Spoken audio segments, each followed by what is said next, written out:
You are listening to KC Sports Network, proudly presented by Emprise Bank, your partner in possible. All right, welcome into another Three Ma. I am John Kurtz, joined as always by Derek Young from K-State Online, Cole Manbeck, former beat writer for the Manhattan Mercury. Yes, things look a little bit different, okay? I'm not at the home setup. I'm on the road. It's a road game, but I'm keeping my composure, and we're going to do this thing. It's going to be all right. But in all seriousness, we're doing this because we have the quarterback of your Kansas State Wildcats, a Big 12 champion, Will Howard, with us here on the pod today. Thrilled about that. And hey, when QB1 says that he's going to come on the pod, you make do with whatever you have, and we make it happen, and we are today. So Will, really appreciate you taking some time to join us here and coming on the pod today. I shouldn't forget, usually I do when we have a guest, we do want to thank Holiday Distillery, all the support they give our pod. Ben Holiday Bottled and Bond Bourbon, 360 Vodka. Go check it out. Get it ready for your Sugar Bowl parties. I know everybody's trying to make plans for New Orleans, which is going to be crazy on New Year's Eve. So make sure you have that ready, and we appreciate the help of Holiday Distillery. So, Will, congratulations, first of all, on the Big 12 championship. Yeah. How was that? Like, take me through that day. What was the experience like down in Arlington for you? Yeah, man, it was surreal. All of our goals, all of our aspirations were started with winning a Big 12, and that's what we'd been saying since January. It was just so cool to kind of be out there and see the confetti flying. It was kind of see all that hard work kind of come to fruition a little bit. It was really cool. Is there a favorite moment that you have that'll like stick with you, or a favorite memory from the day?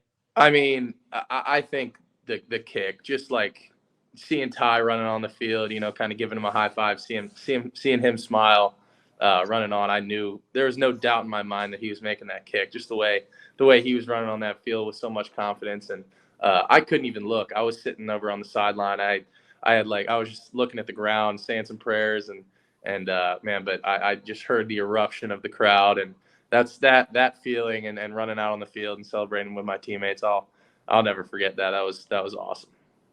Did you say something to Ty when you were running off the field that got him to laugh, or was that just him? Yeah, I just kind of looked at him. What I said to him was, "Let's win a championship." So I don't even know if he heard me. That's just kind of what I said. We just looked at each other and kind of knew, like, here we go. And I knew he was gonna bang that thing. He's been playing so well, kicking so well, and just getting the ball in his hands to win the game. That was awesome.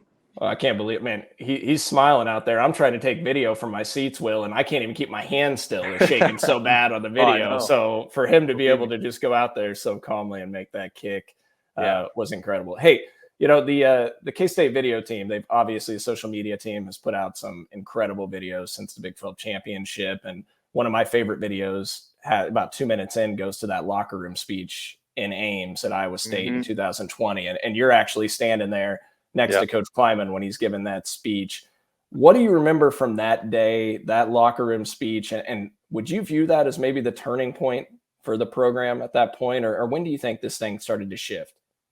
Yeah, that was a dark day for myself and for just K-State football in general. That was one of the worst games I've been a part of, and a lot of my teammates could probably say the same. Being able to go back and watch that video was kind of crazy, because I can remember that feeling, that moment, being in that locker room, just feeling completely deflated, feeling like there's no way to go down from this. We gotta, there's only one way to go, and that's up. I feel like that message that Coach Kleiman said, was really true, and we really bought into it. And the guys that really wanted to stay and to build something special stayed. And it's just kind of cool to see the 180 that's kind of happened for myself and for everybody involved in the program, and to see how much success we've had and how far we've come just in the span of 2 years. That day was one of the times where I for myself, I was like, it was definitely one of the lowest points, and just to be able to look back at that and and tell that kid that was sitting in there, that 19-year-old kid, that you kind of made it a little bit.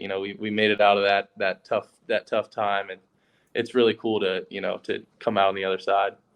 Conversely, it's been like a redemption type season for you to kind of come through that on the other side.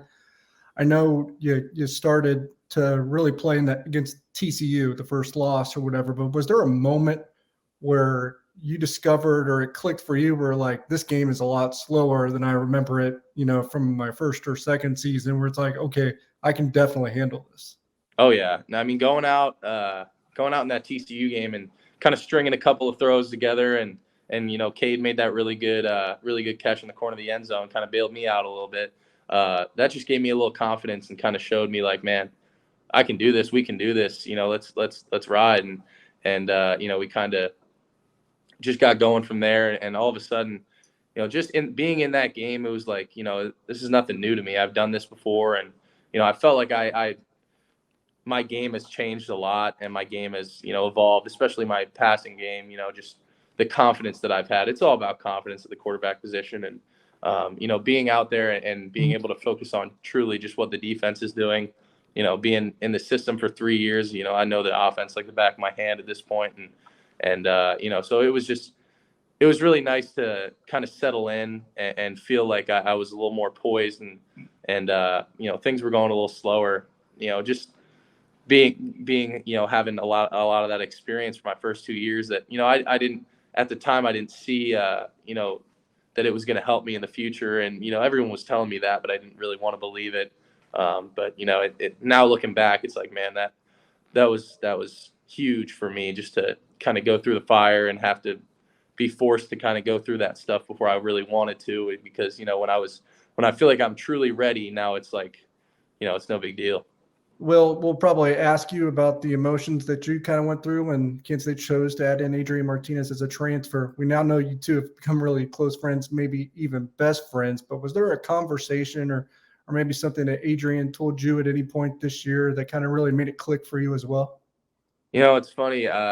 Yeah, I mean, obviously when he came in, when I get the word that we're getting a transfer, it's like, I'm not thrilled. I definitely was kind of like, man, I was expecting to hopefully, it kind of be my team, my time. But obviously, I hadn't produced on the field great yet. So part of me kind of got it. But there's a big part of me that was really pretty frustrated. And I decided to stick it out. And I believed in myself. I bet on myself, because they said it was going to be a competition. And but at the end of the day, really, there wasn't really a conversation that I had with Adrian. It was just, from the first moment I met him, he was just so down to earth. And, I was like, man, we got this big name transfer. I'm like, I really hope this guy isn't a, cocky guy, kind of head blown up. And he's the opposite of that. He's in there. He's working with me more than, against me. It was more of like he wanted to get to know me. He wanted to learn from me, and I was learning from him. It was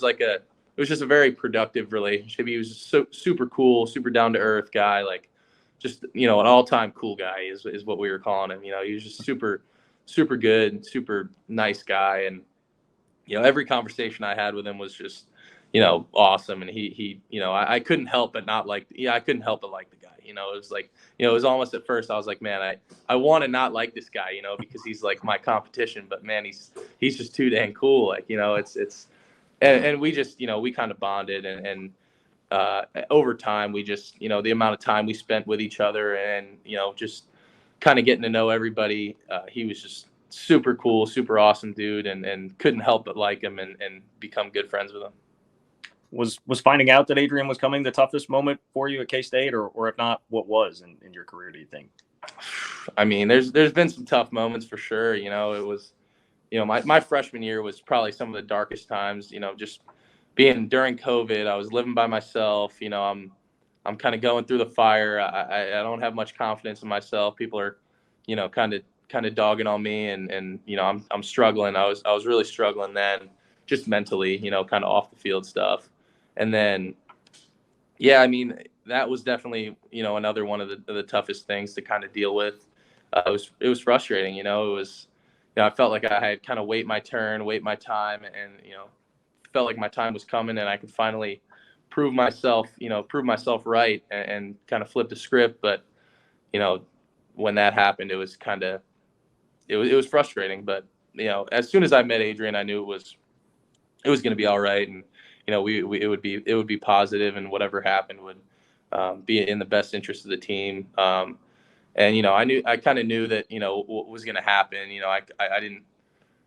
I kind of figured they would give him the job, just considering everything that was going on, even though I felt like I had a pretty good off season and a pretty good camp, but I just knew I had to stay ready. And I knew that, the future here for me was good. And that was kind of what was keeping me here. I'm really glad I stayed. Well, I got to tell you, Will, I've got an immense amount of respect for you. I mean, for a number of reasons, but one of them is what you mentioned, that there were a lot of people, keyboard warriors, whatever you want to say, coming after you. And these guys can vouch, and they'll probably laugh and make fun of me for this, but I feel like I got to say this to you, man. Earlier this year, it was actually before the TCU game, like my dumb, dropped in like a little quip where I took a little shot, and immediately I was like, why did I do that? And then, of course, that's the game where you go out and ball against TCU. So I have to apologize to you, man. I am sorry. Sincerely, yeah. I'm sorry. I appreciate everything that you have done for K-State and just how you handle it. I mean, because I don't know how you guys do. Like, I would be out there trying to clap back to everybody that says anything to me on social media. I mean, how difficult is it to not do that, to just have some, discipline to not do that? Yeah, I've gotten more used to it over the years. When I was younger, I didn't know how to deal with it as much and kind of would read more stuff than I should have. But I've gotten pretty good at kind of just blocking that stuff out and almost trying to kind of use it as motivation a little bit. I try to say that, I'm trying not to prove people wrong. I'm trying to prove myself right, and at the end of the day, I feel like I did a pretty good job of that this year. And, I just knew that, none of that outside stuff matters. At the end of the day, people are going to say what they want, and they're allowed to, and it is what it is. And I can't change that. I can't, it is what it is. So, I'm just going to have to keep doing my thing and doing what I can and being ready for my opportunity. And I felt like I did a pretty good job of that and was, ready when my time came. And I was fine. I was glad I was finally kind of able to get back to my old self and feel like I finally showed everyone what I could do and play my style of football. What's Colin Klein meant to you as the offensive coordinator, Will, and how important has he been in your progression? He's been awesome. He's just such a good guy, like off the field, he truly cares about us. And I know in his family, like, it's just like a second family to us out here. And they've just been so great to me, in my 3 years here. And through the tough times, there's been some, hard times and he's just always, trying to have a good relationship with you no matter what's going on the field. Obviously having him as the OC this year was huge too, because we kind of think alike and we've kind of, we were on the same page about a lot of things, and being able to be in a meeting room with him every day and just, bouncing ideas off each other. And like, he's very like open. He's like, I want to know what you like, what you don't like, if you don't like a play, tell me. And, and Adrian and whoever it was, like he's really good about that stuff. And he, he was aggressive this year, and it was huge. And you can feel that when you're out there as a play caller. Like when a play caller has confidence in you, you can truly feel that as a quarterback. And he was letting it rip. He was calling some really good plays and did that in the championship game too. Yeah, you can tell by the way he calls plays how much confidence he has in you, Will, and some of the situations where, K-State's traditionally ran the ball and you guys are out there going play action. And I do have to throw a number at you. I don't know if you knew this, but since Big 12 play, you guys lead the Big 12 in points per drive in Big 12 play only. So you're the most efficient offense in the league. And when you're the quarterback, when you've been on the field, K-State is averaging 3.8 points per drive. That would rank number 2 in the country. That would pass you ahead of USC and Caleb Williams. All right. So you guys have been dynamic, and I just had to mention that to you. Yeah, that's cool. I don't get a chance to look at those numbers. We're just kind of doing what we do. So it's pretty cool to kind of sit back and look at what we did. And we did some really good things on offense. And the cool thing is, we feel like, I was talking to Coach Klein the other day. It's, we feel like we had a really good year. We did some really good things, but there's some stuff that we definitely can clean up, and there's some more things that we feel like we can do. I'm really fired up going into the future with Coach Klein and with the guys that we got, going forward, because I think we're going to do some really special things. You also, I think, have your own like merchandise line, like so many guys do now too. So since you've kind of rose to fame a little bit here in the last month or two, have you seen an increase in those kinds of sales? Yeah, we've definitely picked up a little more traction with that. It's been cool. people recognize it a little more. When we were at the West Virginia game, my uncle had on a hat, and he ended up like somebody was like, "Oh, no way, is that a Will Howard hat?" And he ended up just giving it away to some student, and this student was like made the guy's day. It was pretty funny. And but no, the guys that did my stuff did a really good job, and looks really good. At first, it looked a little Tiger Woods-ish, but we changed. It still does a little bit, but we changed it up a little to get away from that a tiny bit. But no, they did a really good job with it. It's pretty cool. Well, be on the lookout for an open doors request from me for my 6-year-old for a birthday announcement from me, Will. Yeah. He requested you at his birthday party, but I said no. You're a little busy. We'll do a little open doors action. So gotcha. Yeah, I'll hook you up. That's awesome.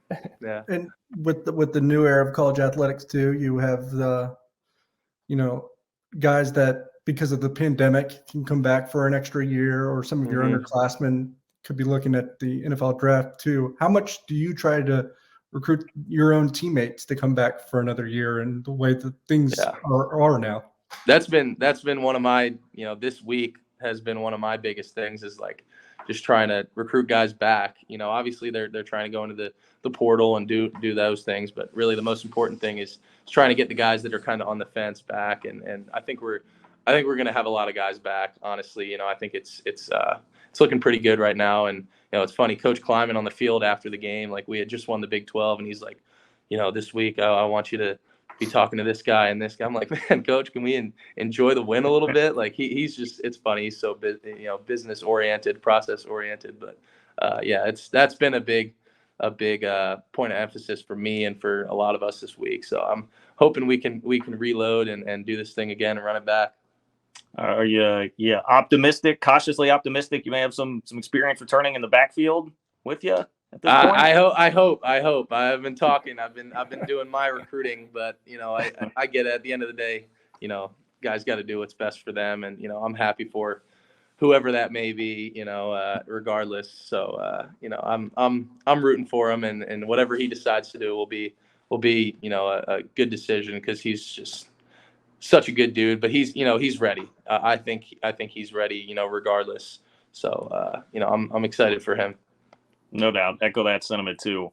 I'm curious about this. We hear all the time about how quick you are to process information. Like I know Colin has talked about that. And so when take me through, like you break the huddle, you're walking up to the line. Like, is there like a checklist in your head that you're going through of like, this is what I need to figure out. This is what I need to figure out. Like how much information are you processing in the, whatever it might be, 10, 15, 20 seconds there before the snap? Yeah, it honestly helps a lot, because this year we've done a lot more like no huddle stuff. So that gives me a little more time to kind of like dissect what the defense is doing. And like, for example, like this last game, against TCU, we got out there a couple third downs, and I'm kind of just like sitting out there looking, and they do a lot of man stuff, and they kind of bump their backers. They have a 3 down front with, 3, interior backers. And I knew, a couple times, like if they have one guy that's not apex, kind of bumped out, then I knew that they were going to bring a pressure from the other side. And there was like 3 third downs where I caught him in a pressure. And, there's a lot of different things. I kind of go out there and I look at the second level guys, and I look at the third level guys, kind of try and see 1 high, 2 high, what kind of coverage, man zone kind of stuff. I feel like this year I've gotten a lot better at that, just kind of taking things one step at a time and seeing how things play out. And, because we've done some really good things, like, preparation wise, one of our quality control guys always has like a booklet of all the looks that they have run and that we will see, like on the sideline. I'll come off and, it'll be by formation, and, I can look and see like what this look, is supposed to look like, and it'll always line up. So just being prepared and stuff like that helps a lot. But, I'm trying to dissect everything and see everything I can, before the snap. But sometimes you just got to feel it. And sometimes it's just like, take things in order and see if things are open. Like that one play to Cade, he wasn't supposed to have a go route. That's why I was so late and underthrew it. And I had a guy in my face, so I couldn't really get it all into that. But like things like that, that people on, off the field don't really see or understand, a lot of that goes into it. Do you have a favorite throw that you made this year? I mean, I remember, so Brock Heward on the broadcast said that it was the 4th and goal at the end of the half against Oklahoma State to Deuce. that like 1 yard pass. He said that was the best throw of your career at that point. You think that's top of the list this year? Maybe the one in the window to send it against Baylor. Where do you feel like that is? Yeah, there were a couple of good ones that I definitely will remember. That one was really good. The one to Deuce, and he made a heck of a catch on it. We were trying to get more of a rub. We thought we were gonna kind of have Malik rub Deuce's guy off a little more, but we really didn't get that. So I just kind of turned into really just a flat route one-on-one, and I just tried to put it where he was, where only he could get it, and he made a great play. But I think my favorite one would probably have to be the one to Cade on 4th down in the Oklahoma State game. That one, like, I was flush to my left a little bit. And obviously the one at Baylor to send it was pretty cool too. But that one to Cade was that one fired me up. I really liked that one. Yeah, 4th and 10, not bad. Not bad. Yeah, that was huge. Hey, yeah. Well, Cole, I'm sorry if I've got a couple here. I had a lot of fun with the fact that Kansas Twitter reported that you had, reported that you had the flu, severe flu-like symptoms before the Kansas game. Did you see any of that? Were you aware of that going on? I had heard of it. I try to stay off Twitter and all that stuff, but I had seen some, like, people were asking me, like, are you sick? And I was like, I mean, no, I'm fine. Like, I had a little bit of a sickness, but like I practiced every day. Like, I was totally fine. And everybody was like freaking out saying that I wasn't going to play. And there was never a doubt I was going to play, and I don't know who started that rumor, but things try and get out. And it was kind of fun. I saw some people having fun with it on Twitter. It was pretty funny. People having fun with it on Twitter. What? Did that happen? Yeah. Doing that? Yeah. I think it was you. You were having. Yeah, he was having a lot of. That was. Will, if you could just confirm for the people that you do not have scarlet fever or cholera or dysentery. That would be great. I do not have dysentery and scarlet fever and all of the above. I stayed safe that week. Okay, good. Yeah. You guys have anything else? No, I was wanting you to ask the fun one there about the sickness stuff that was fluid. So I'm glad you asked that. I mean, what's your excitement to line up and play in Alabama on that stage in year 6 bowl, Will? That's going to be awesome. It's the pinnacle of college football right there. Alabama, they're the standard. When you think about college football, you think about Nick Saban and you think about what they've done down there. And it's just so cool that we get the opportunity to go down there and play them. And I think we got a good chance to beat them too. We got a really good team, and who knows who's going to play for them. It doesn't really matter to us. We're going to go out there and play our game, and on one of the biggest stages that we could possibly play on. So yeah, I'm looking forward to it. I've never been to New Orleans, so I'm fired up. That's going to be a lot of fun. Is there any intimidation factor to think of, like, man, I'm going to look over on the other sideline there, and that's Saban, like, scheming up a defense for me? Yeah, I mean, it's honestly more cool to me. I wouldn't say there's any intimidation, because we're all at the same level, and it's it is what it is. But I'd say it's more like cool, kind of like this is who I grew up watching, and kind of being like, dang, that's Nick Saban. It'll be pretty cool to just get to play against them and kind of get to measure ourselves against the best, because they're the standard, and they preach a lot of the same things that we do, and it'll be cool to measure ourselves against them and get a really cool chance to play against some really, really good players. Well, before we let you go, if people, I probably should have looked this up before we started, but if people want to grab your gear, what's the website they need to head to if they want some Will Howard gear? Yeah, go check out willhowardqb.com. Pretty easy. So it's all in there. There's a link to my merchandise, and any business opportunities are all in there. So go check that out. Appreciate the shout out. Yes, sir. All right, there we go. willhowardqb.com. Will, can't tell you how much we appreciate it, man. Thank you for everything you've done for K-State, how you carry yourself, how you handle yourself. Really appreciate it, man. Thanks for joining us. Yeah, absolutely. Thanks for having me on.